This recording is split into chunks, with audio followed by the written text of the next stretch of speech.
October 11th, Ashoka Fellow Ehaab Abdou performed at the Sawy Culture Wheel in Cairo. We caught up with him after the concert for a few questions. I'm here with Ehaab Abdou, one of our Ashoka Fellows, and he just had a very incredible performance here, the Culture Wheel. And so I just have a couple questions. And so you're a very prominent social entrepreneur here in Egypt and in the whole Arab world, and you live in Canada right now too, yes? I do, yeah, that's for my work. And so it's really interesting how you have, on the one hand, you're a social entrepreneur, but then you also have this whole singing career going right now. What sort of similarities or inspiration do you find from both the musician side of you and the social entrepreneur side of you? I think it's all related. You know, like you define a certain mission in your life, and then it takes different shapes and forms to how to reach that. So I see myself as maybe a multi-tasking social entrepreneur, maybe using different means and methods to reach the final goal. So my final goal is to try to affect people's lives in a positive way, our youth, and so on. So on one hand, of course, is the major part, which is Nahat al-Mahrousa, creating the first incubator of innovative social enterprises in Egypt and the region, which made me become an Ashoka Fellow. And that's one way to support young people and with their innovations and give them hope and so on. The other side is to use music to reach even a wider group and different socioeconomic backgrounds and people of different ages and so on.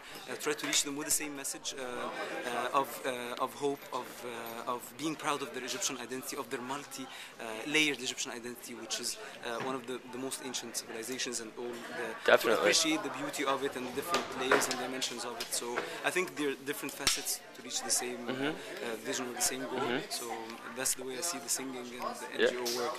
Cool. Yeah. Growing up, or even now, were there any sort of artists or social entrepreneurs that you sort of drew inspiration from, like any sort of musicians who you saw doing different projects that interested you? I didn't necessarily see that, but it came with time that I started finding a gap. I think it's again the role of a social entrepreneur to look at what the gap is out there, and I thought there was a big gap of people who were writing or singing songs that reflect our identity or that tackle some of our socioeconomic challenges and issues. So, and maybe that's what gave me the inspiration, the feel that there is a lack thereof of this kind of music and art that makes people proud and celebrate their identity, because we do have musicians and bands that do sing for issues and that try to tackle issues, and in our history we had many gurus like Sayyid Darwish and others, but the part of our identity and our multicultural identity, including Muslims, Christians, Nubians and so on,